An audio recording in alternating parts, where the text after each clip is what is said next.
கவலை இல்லாம colour print பண்ணுங்க, அதுவும் மிக குறைஞ்ச விலையில. Epson eco tank printers. இது வெறும் ஃபேபுலஸ் இல்ல, இது டோட்டலி பிரிண்டபிளஸ். கோயில கூட்டு போறதுக்காக நடந்திருக்கு. பெண்களுக்கான அரசு தமிழக சொல்லிட்டே இருக்கு. ஆனா கூட்டு போறதுக்கான இல்லை, இது ஒரு நிகழ்வு இல்லை. உங்களுக்கு தெரியும், வெளியில் வந்து வராத நாட்டுக்குள்ளே இது மாதிரி பல வன்புணர்வுகள் நடந்து கொண்டு தான் இருக்குது. பெண்களுக்கு எதிரான பாலியல் கொடுமைகள். இது எப்படி பார்த்தாலும் இது சகித்து கொள்ள முடியல. ஏன்னா தொடர்ச்சியாக நடக்குது. இது ரொம்ப வலியாக இருக்குது. எப்படின்னா 6-7 வயசு குழந்தை இந்த ஹாசினியே ஒருத்தர் வன்புணர்வு செய்து கொலை பண்ணிடுறாரு, எரிச்சு கொண்டுறாரு. 30 நாளில் திருப்பி வர்றாரு. திருப்பி வந்து பெற்ற தாயே கொண்டுறாரு. நீதிமன்றம் அவருக்கு தண்டனையை நீக்கி விடுதலை செஞ்சிருது. இந்த மாதிரி இதெல்லாம் பார்க்கும்போது இந்த மாதிரி குற்றங்கள் இது ஒரு பெரிய சாதாரணமாயிருது. இதெல்லாம் ஒரு பெரிய இது இல்லை அப்படின்னு ஆயிடுது. எப்படி பார்த்தாலும் இந்த சமூகம் வாழ்வதற்கு வாய்ப்பற்ற ஒரு நரகமாயிடுச்சோங்கிறதான் ஒரு கொடுமையானதாயிருச்சுன்னு நினைக்கிறேன். ஒரு செயல், இந்த மாதிரி செயலெல்லாம் பார்க்கும்போது, ஒரு செயல் எதனால் வருதுன்னா சிந்தனையின் வெளிப்பாடு தான் செயல். சிந்தனை எதிலிருந்து வருது? அது சமூகத்தின் விளைச்சல் தான் சிந்தனை. சமூகமே கேடுகட்டுருச்சு. நிறைந்த போதை, எங்கே பார்த்தாலும் போதை. அந்த இடத்த நீங்கள் பாருங்கள், எங்கள் பிள்ளைகள் போய் சண்டை போட்டிருக்காங்க. அந்த இடமே ரொம்ப நாளாக அங்கே சரக்கு 24 மணி நேரம் விற்றுக்கிட்டு இருக்கிற ஒரு இடமா இருக்குது. அந்த இடம், அந்த குற்றம் நடந்த இடம். கேட்டால் பயமாக இருக்குது. படிக்க போன பொண்ணு 1ஆம் ஆண்டு போயிருக்கு. 18 வயசு பூர்த்தி ஆகலை. அது ஒரு பையனோட போய் இரவு 11 மணிக்கு மேலே அது ஒரு தனியாக ஒரு இடத்துல போய் அவங்க சந்திக்க போயிருக்காங்க. அந்த இடத்துல இவங்க அங்கே உட்காந்து தண்ணி அடிச்சுட்டு இருந்திருக்காங்க. இந்த முறையற்று விற்றுக்கிட்டு இருந்த இடம் அது. அந்த இடத்துல போய் இவங்க குடிச்சிக்கிட்டு இருந்த இடத்துல இவங்க பார்த்துட்டு அளவு கடந்த போதையில் இந்த மாதிரி சிதைச்சி வச்சுட்டு போயிட்டாங்க. காவல்துறை சொல்கிறது சுட்டு பிடிச்சோன்ட்டு. சுட்டு கொண்டாங்கிற மாதிரி. சுட்டு பிடிச்சி என்ன விசாரிக்கிறது? அவன்கிட்ட போய் என்ன கேட்குறதுக்கு இருக்குது? இப்போ விசாரித்து என்ன நடந்திருக்கேன்னு சொன்னால் தான் நமக்கு தெரிய வரும். இதுக்கு மேலே காவல்துறை என்ன சொல்லுதுன்னு. அந்த சம்பவத்தில் ஈடுபட்ட அவங்க மட்டும் இல்லை, பேசியிருக்கேன் நான், கேட்டுக்கிட்டு இருக்கேன் நீங்கள், நம்ம எல்லாருமே இது வைக்கி தலைகுனிய வேண்டிய ஒரு சமூகம் ஆயிடுச்சு. இப்போ எப்படி இதை பார்க்கும்போது நம்ம பிள்ளைகளை பெற்றோர்கள் கல்லூரிக்கு படிக்க அனுப்புவாங்க, என்ன நம்பிக்கை வரும்? எப்படி ஒரு பாதுகாப்பற்ற சூழலில் நம்ம வாழ்ந்துக்கிட்டு இருக்கோமாங்கிற ஒரு நடுக்கம் வரும்ல. அவர் மதுரையிலேருந்து அனுப்பியிருக்காரு இல்லையா? பொண்ணு மதுரையிலேருந்து வந்துடும். அவங்க மனநிலையை தான் யோசித்து பார்க்குறேன். இது எப்படி இருக்கும்? எத்தனையோ அந்த கல்லூரிக்கு பிள்ளைகள் அனுப்பின பெற்றோர்கள் மனநிலை என்ன? அதெல்லாம் யோசிக்கும்போது ரொம்ப சங்கடமாக இருக்குது. கடும் சட்டங்களை வைத்து இதை தடுக்கப்படுது. கடும் சட்டங்கள் இதுக்கு இருக்குதுன்னு தெரிஞ்சால் தான் இந்த மாதிரி குற்றங்கள் நடாது. எல்லாம் தொடர்ச்சியாக நடக்குது பாருங்கள். அங்கங்கே கேள்விப்பட்டுக்கிட்டே இருக்கும். இதே தான் பொள்ளாச்சியில் நடந்தது. இதே தான் அண்ணா பல்கலைக்கழக வளாகத்துக்குள்ளே நடந்தது. அதுக்கெல்லாம் என்ன நடவடிக்கை? ஒன்றும் இல்லையே. அப்போ அது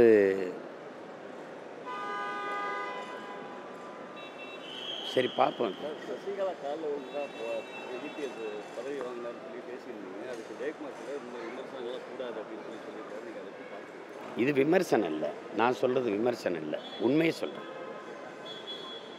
அவங்க பேசுகிறதெல்லாம் ஒரு பொது மனிதனாக நீங்கள் பாருங்கள். நான் அதிமுகவில் இது இல்லை, இந்த கட்சியெல்லாம் இல்லை. நான் ஒரு கட்சியை வழி நடத்துகிறவனா இல்லை, ஒரு மகனாக பார்க்குறேன். பொதுவாக இந்த துரோகத்தை பற்றி பேசுகிறது, சமூக நீதி பேசுகிறது, சுயமரியாதை பேசுகிறது, இதையெல்லாம் பேசுகிறதுக்கு இவங்களை யாருக்காவது தகுதி இருக்கான்னு பாரு. நீங்கள் யாராவது சொல்லுங்கள், யாராவது நீங்களே சொல்லுங்கள். என்ன சிரிக்கிறீங்க? ஏங்க, ஒரு மேலே பறந்து போன விண்ணூர்தியை பார்த்து இப்படியே கும்பிட்டுக்கிட்டு இருந்ததுலாம் இது சுயமரியாதையில் வருதா? பேசியிருக்க மாட்டேன். நான் தான் திராவிடத்தின் உண்மையான வாரிசு. நமக்கு வெறி வருமா வராதா? இவங்க கதை விட்டுக்கிட்டு இருக்கிறத ஆரியத்தை எதிர்க்க வந்ததே திராவிடம்ங்கிறாங்க. தமிழன்னு இருந்தால், நாங்கள் தமிழர்னு வச்சா பார்ப்பனன் நானும் தமிழர்னு உள்ளே வந்துடுவானே அப்படின்னு தான் அதில் ஐயா ராமசாமியிலேருந்து ஐயா வீரமணி வரை கதை விட்டுக்கிட்டு அதே கருத்து தான் இன்றைக்கி வரைக்கும் சொல்கிறாங்க. அதானே சொல்கிறாங்க. அப்போ திராவிடம் இருக்கும்போது ஆரிய பெண் பார்ப்பன பெண் ஜெயலலிதா எப்படி தலைமையேற்று வந்துச்சு? எப்படி உள்ள வந்துச்சு? 30 ஆண்டுகள் தலைவராக இருந்துச்சு, 20 ஆண்டுகளே அமைச்சராகவே இருந்தது. எல்லாரும் அவங்க ஆரியத்தின் காலில் விழுந்து தான் வாங்கினீங்க. நீங்களே ஒரு இதை கொடுத்து செங்கோலை கொடுத்து சமூக நீதி காத்த வீராங்கனைன்னு போய் எடுத்துக்கிட்டீங்க. என்ன கதை விடுறீங்க? ஆரியத்தின் முன்பு திராவிடம் மண்டிட்டுச்சு. மண்டிட்டா கூட பரவாயில்ல, குப்பரை விழுந்து கும்பிட்டுருச்சு. இதில் சுயமரியாதை பேசிட்டு இருக்கிறீங்க. இதான் தன்மானமா? இதான் தமிழினத்தின் தலை நிமிர்வா? செல்ஃப் ரெஸ்பெக்ட் மூமெண்ட் இதுதானே? கார் டயரை விழுந்து கும்பிடுறது.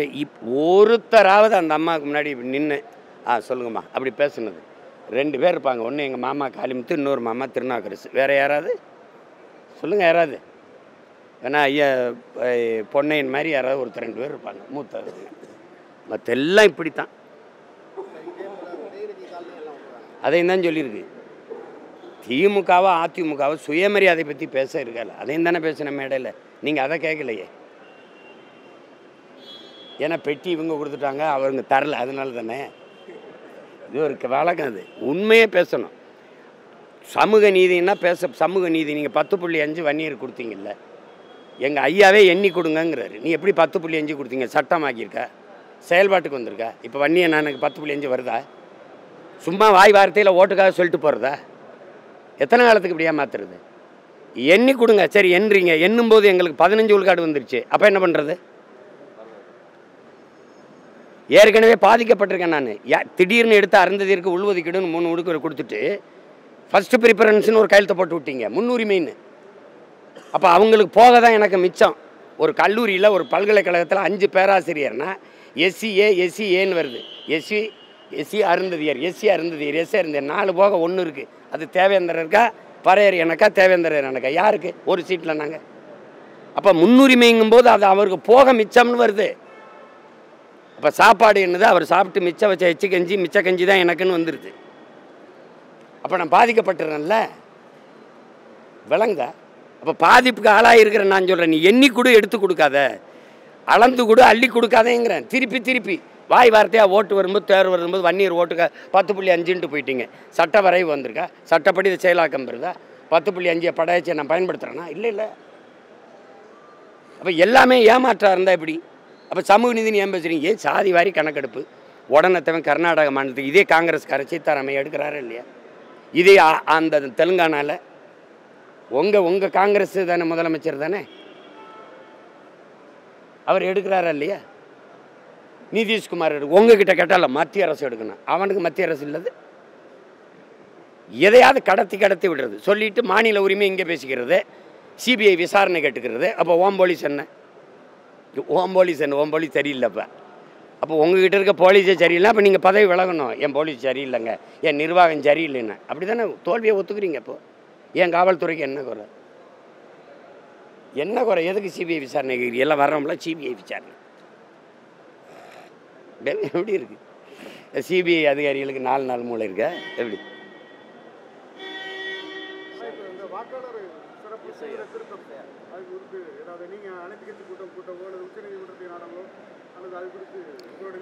அதெல்லாம் இல்லை, அது நாடுறது கிடுறது இல்லை. தேவையற்ற வேலையை செய்து பிஜேபி எப்படின்னா, எந்த வேலை இல்லைன்னா மக்களை, ஹிட்லர் சொன்னதான், மக்களை எப்போவுமே பதட்டமாக வச்சிரு, அப்போ தான் நம்ம என்ன தவறு செஞ்சாலும் அவனுக்கு கவனத்துக்கு போகாதுன்ட்டு. சிஏஏன்னு ஒன்று கொண்டு வந்துச்சு. ஒரு 1 வருஷம் 1.5 வருஷம் அதிலேயே காலத்தை ஓட்டுச்சு. இப்போ இந்த சிறப்பு வாக்காளர்னு அது என்ன சொல்லுது? அது கேட்டிருக்க எதையாவது பாருங்கள். நாங்கள் கேட்குற ஆவணங்களெல்லாம் கொடுத்தா தான் வாக்கு. எங்கள் ஆத்தால போய் என்ன ஆவணம் கொடுப்பேன்? இப்போ இருக்கிற நேரத்தில் இந்த 2 மாதத்தில் தேர்தலை வச்சுட்டு என்ன போய் கொடுப்பீங்க? நீங்கள் ஒன்றும் கொடுப்பீங்களா? அது வச்சிருக்கல அந்த ஆவணங்கள்லாம், அதை கொண்டா இதை கொண்டான்னு இருக்கிறவன் என்ன? ஏற்கனவே இறந்தவன்லாம் இந்த இதில் இருக்கான். இறந்து போனவங்க இந்த வாக்காளர் பட்டியலில் பேர் இருக்குன்னா அதை நீக்குங்க, கண்டு கொண்டு நீக்குங்க.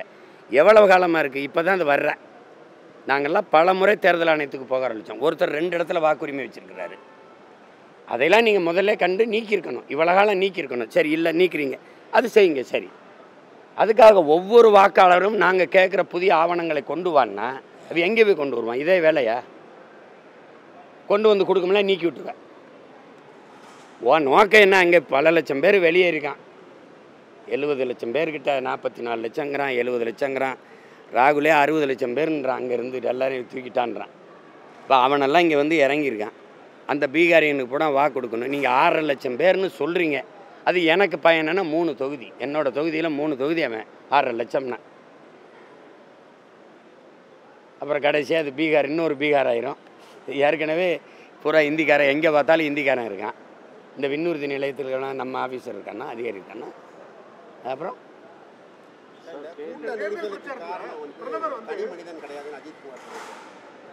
அவர் சொல்கிறது நான் சொல்கிறேன், அது நான் சொன்ன அதே கருத்தை தான் அவர் இந்த அஜித் தம்பி வலியுறுத்துறாரு. அது என்னென்னா, இந்த மாதிரி இந்த முறையே தவறுன்றார்.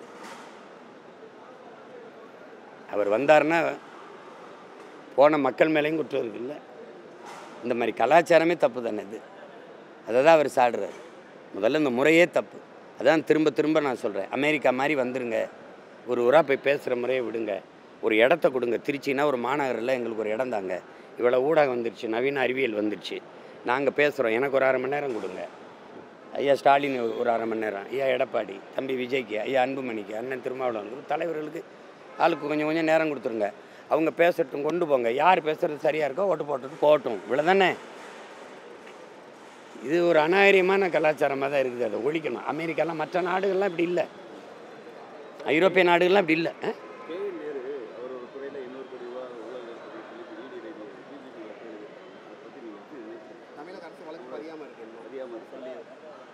அது எப்படி அவங்க அமைச்சர் மேலே அவங்க வழக்கு பதிவாங்கன்னு நீங்கள் எப்படி எதிர்பார்க்குறீங்க? இதெல்லாமா எல்லாம் தெரிஞ்சுக்கிட்டே என்னை கேள்வி கேட்குறது. பிரதமர் வந்து தேர்தல் பிரச்சாரத்தில் தமிழர்களுக்கு தமிழகத்துக்கு ஒரு வன்முறைக்கு பீகாருக்கு எதிராக அப்படி பேசுறாரு. இதேபோல் ஒரிசாவில் வந்து திருடர்கள் அப்படிங்கிற அடிப்படையில் பேசினாரு. இது எல்லாத்தையும் தமிழிசை அண்ணாமலை எல்லாருமே வரவேற்று பேசிட்டு இருக்காங்க. உங்களோட கருத்து என்னவா இருக்குது? என்ன சொல்கிறது, எங்கள் அம்மாலாம் பேசுகிறது கஷ்டமாக தான் இருக்குது. ஏன்னா அவங்கள தமிழிசைன்னு எடுத்துகிட்டு ஹிந்தி சங்கீத்துன்னு வேணால் வச்சுக்கலாம். ஒரு தன்மானமிக்க எவன் இதை ஏற்பான்? ஒரு கடல் பரப்புக்குள்ளே 12 நாட்டிக்கல் மைல் தான் ஒரு நாடு ஆதிக்கம் செலுத்தணும்னு கொண்டு வந்திருக்கான், சட்ட ஒரு வரைவு கொண்டு வந்திருக்கான். ஆனால் இலங்கை வந்து மொத்த கடல் பரப்பும் தன்னுது போல் அது பாருங்கள், தினம் நம்ம ஆளுகளை கைது பண்ணிக்கிட்டு சேட்டை பண்ணிக்கிட்டே இருக்குது. அவன் என்ன கற்பிக்கிறான்? தமிழன் திருடன் என் எல்லையில் வந்து மீனை திருடிட்டு போகிறான்னு அவன் கட்டுறான். சந்திரபாபு நாயுடு என்ன செய்கிறாரு? தமிழன் என் செம்மரக்கட்டையை வெட்ட வர்றான், கடத்த வர்றான்னு எங்களை திருட்டு போட்டம் கட்டி சுட்டு போடுறாரு. இவர் என்ன பண்ணுறாரு? ஒரிசாவில் என்ன சொல்கிறாரு? உங்கள் கார்த்திகை பாண்டியன் உங்கள் தமிழன்ட்ட நாட்டை கொடுக்க போறீங்களா, தமிழன்ட்ட அதிகாரத்தை கொடுக்க போறீங்களா? இங்கே பூரி ஜெகநாதர் கோயில் உண்டியலும் சாவியும் அவன்கிட்ட இருக்குது தமிழன்ட்டேங்கிறப்பல நீங்கள் மானம் கட்டு போய் ஓட்ட போடுறீங்க. நான் என்ன கேட்குறேன், இது நீங்கள் வீர திருமகன், நீங்கள் நாட்டின் பெரிய தலைவர், மதிப்புமிக்க தலைவர், இந்த ஊரில் வந்து ஒரு தடவை சொல்லுங்கள், இங்கே வந்து நின்று சொல்லுங்கள், அதையே தமிழர்கள் பீகாரியரை ரொம்ப துன்புறுத்துறீங்க நீங்கன்னு ஒரு தடவை பேசுங்கன்றேன்.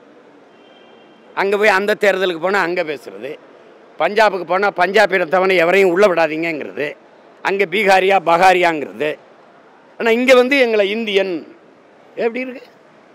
ஏன்னா நான் மானங்கட்டு போயிட்டேன்ல. சரி, கார்த்திகை பாண்டியன் எங்கால நீ எப்படா நீ வந்து நீ இப்படி சொல்ல என் தமிழன்னு ஏதோ கோவப்பட்டு ஓட்டு போட மாட்டியல சொல்லுங்கள். நீ கர்நாடகா மாறி மாறி இப்போ காங்கிரஸும் பாஜகவும் தானே ஆள்றிய, எங்களுக்கு உரிய நீரை பெற்றுத்தரலைன்னு கோவிச்சுக்கிட்டு காங்கிரஸ் பிஜேபி ஓட்டு போட மாட்டியல. இல்லை கச்சத்தீவை எடுத்து கொடுத்தாம நீயாவது மீட்டு கொடுக்கல ஏன்னு கேட்டியல. லட்சக்கணக்கான இன மக்களை கொண்டு குவிக்கிறதுக்கு ஏன் கூட நின்று நீ உதவுன காங்கிரஸை கேட்டியல, அதை கேட்டியல. ஏன்னா இங்கே மானங்கட்ட ஒரு மந்தை கூட்டமாக மாறிட்டோம் தமிழா, அதனால அவன் அதை பற்றி கவலைப்படல.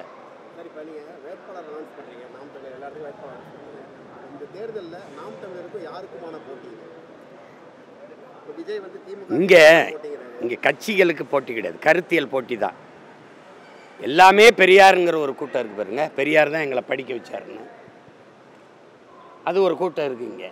இல்லை எங்கள் தாத்தா காமராஜ் தான் படிக்க வச்சாருன்னு நாங்கள் நினைக்கிறோம், உண்மையை நிற்கிறோம். இலவசம் அதை நேசிக்கிற அதை ஆதரிக்கிற ஒரு கூட்டம் இருக்குது. இலவசம் பெற வேண்டிய ஏழ்மை வறுமையில் இல்லாத என் மக்களின் வாழ்க்கை தரத்தை உயர்த்தணும், இலவசத்தை ஒழிக்கணும். அது கையேந்துறது தன்மான இழப்பு, தமிழ் இன அவமதிப்புன்னு நாங்கள் நினைக்கிறோம். ஒவ்வொன்றும் உங்களுக்கு புரியுதுன்னு நினைக்கிறேன். திராவிடர்கள் என்று தங்களை நினைக்கிற ஒரு கூட்டம் இருக்குது. இல்லை, நாங்கள் 50,000 60,000 ஆண்டுகளுக்கு மூத்த பெருத்த தேசியனோம், நாங்கள் தமிழர்கள், பிறப்பிலிருந்து இறப்பும் வரை நாங்கள் தமிழர்கள், பெருமை மிக்க ஒரு பேரினத்தின் மக்கள் அப்படின்னு நினைக்கிற ஒரு கூட்டம் இருக்குது. அவன் இருமொழி கொள்கையில் இருக்கான், அவன் இந்திய மும்மொழி கொள்கையில் இருக்கான். எங்களுக்கு கொள்கை மொழி ஒரே மொழி, தமிழ், விரும்பினால் மொழியும் கற்போம், இது எங்கள் நிலைப்பாடு. இப்படி ஒரு கோட்பாட்டு போர் இருக்குது பாருங்கள், இதுதான் இங்கே நடக்குது. இந்த கட்சி இந்த கட்சியோட போட்டி அந்த கட்சியோட போட்டி கிடையாது. புரியுதுன்னு நினைக்கிறேன். இப்போ எல்லாமே இப்போ நீங்கள் வந்து நாங்கள் இந்த கோயிலை இது அடையாளமாக வச்சுருக்காங்க. இப்போ எங்கள் ஆட்சி நாங்கள் என்ன சொல்கிறோம், இது எடுத்துருவோம். எடுத்துட்டு எங்களுக்கு அடையாளம்ங்கிறது கல்லணை அவன் கட்டினவன், பெருவுடையார் கோயில் அதை கட்டினவன். இந்த இடத்த எடுத்துட்டு கெம்பகவுடாவுக்கு எப்படி அவன் பேர் வச்சுருக்கானோ கர்நாடகாவில், மராட்டி மன்னன் சிவாஜிக்கு பேர் வச்சு எப்படி அவன் செலவு வச்சுருக்கானோ அப்படி இதை எடுத்துட்டு கல்லணை அல்லது பெருவுடையார் கோயிலை வச்சு அங்கே என் பாட்டை ராஜராஜ சோழன் அல்லது கரிகால் சோழன் சிலையை வச்சு விண்ணூர் நிலையத்துக்கு பேரை வைப்போம். இது தமிழ் தேசியம். இது எல்லாம் வைப்பான். பூரா ஹிந்தியில் இருக்குதுல்ல, எல்லா இடத்துலையும் ஹிந்தியில் இருக்குது. கேட்டால் ஹிந்திக்காரன் வசதிக்குங்கிறான். நான் டெல்லிக்கு வரேன், மும்பைக்கு வரேன், என் வசதிக்கு என் மொழியில் இல்லையே. அது ஏன்? இதை திராவிடம் கேட்க மாட்டான், தமிழ் தேசியம் கேட்கும். போர் புரியுதா? இந்த சிக்கல் புரியுதா என்னென்னு? இதுதான் இங்கே போட்டி. ஓட்டுக்கு காசு கிடையாது, ₹1 கிடையாது. வாக்கு மதிப்புமிக்க உரிமை விற்பனைக்கு கிடையாது. வாக்குக்கு காசு கொடுத்து வாங்குறவன் மக்களுக்கு சேவை செய்ய மாட்டான். இந்த அடிப்படையிலிருந்து பிரிகிறோம் நாங்கள். எந்த கட்சி நீங்கள் போட்டு இந்த கட்சி எந்த கட்சி தேர்தலில் ஓட்டு காசு கொடுக்காம நிற்கும்னு சொல்லுங்கள். நான் வச்சுருக்க 36 லட்சம் ஓட்டு ₹1 காசு கொடுக்காம பெற்ற ஓட்டு. இந்த கட்சியில் ஏதாவது ஒன்று சொல்லுங்கள். நீங்கள் சொல்லுங்கள், யாராவது கேட்டு சொல்லுங்கள். இப்போ இந்த போட்டியை தான் நீங்கள் பார்க்கணுமே இல்லையா? எந்த கட்சிக்கும் போட்டி அது கட்டு. நீங்கள் ஏன் 20 வருஷங்கிறீங்க? நானே தேர்தல் அரசியலுக்கு 10 வருஷம் தான் ஆகுது. நீங்கள் திருப்பி 20 வருஷம்ன்றீங்க. ஏன் அவ்வளவு வெறுப்பு இருக்குது என் மேலே உங்களுக்கு? நான் ஜெயிக்கலை, என்ன உங்களுக்கு பிரச்சனை? என்ன ஜெயிக்கலை, இப்போ என்ன பிரச்சனை? ஜெயிக்க முடியலையே அப்படின்னு நீங்கள் என்ன ஓட்டு போட்டிங்களா? அப்புறம் எங்கே கேட்குறீங்க? போட்டு கேளுங்க, ஜெயிப்பேன். எங்களுக்கு என்ன தகராறு? வாக்கிய தகராறு, அண்ணன் தம்பி தகராறு. கருத்தையெல்லாம் அண்ணன் அவங்க ஒரு கட்சி வச்சுருக்காங்க, நாங்கள் ஒரு கட்சி இருக்கோம். அது ஒரு திராவிட கோட்பாடு, நாங்கள் தமிழ் தேசிய கோட்பாடு. அதில் அண்ணன் தம்பி உறவு வேறு, இது வேறு. இப்போ தமிழிசை அம்மா இங்கே இருக்கும்போது ஐயா குமரி ஆனந்தன் காங்கிரஸில் இல்லையா? சொல்லுங்கள். ஐயா ஈவிகே சலங்கர் இங்கே இருக்கும்போது சுலோசனா சம்பத்தம்மா அதிமுகவில் இல்லையா? கருத்து வேறு, அண்ணன் தம்பி உறவு வேறு. போட்டு குழப்பிக்காதீங்க, புரியுதா? மனித நாகரிகமற்ற ஒரு இனமாக தமிழன் வந்துடக்கூடாது, புரியுதா? இது மனித மாண்பு. அண்ணன் உடம்பு முடியாமல் இருக்காருன்னா மருத்துவமனையில் பார்க்குறது தம்பியோட கடமை, அது வேறு. நான் எங்கள் அப்பா இறந்ததுக்கு முதல்ல அழைச்சி பேசினார். நான் அம்மா மாரியம்மா இறந்ததுக்கு ஊருக்கு போய் துக்கம் விசாரித்தேன். அதெல்லாம் நீங்கள் போய்ட்டு இந்த இருக்கிற கொஞ்ச நெஞ்ச நாகரிகத்தையும் கொலை செஞ்சிடாதீங்க. வேறு நல்லது.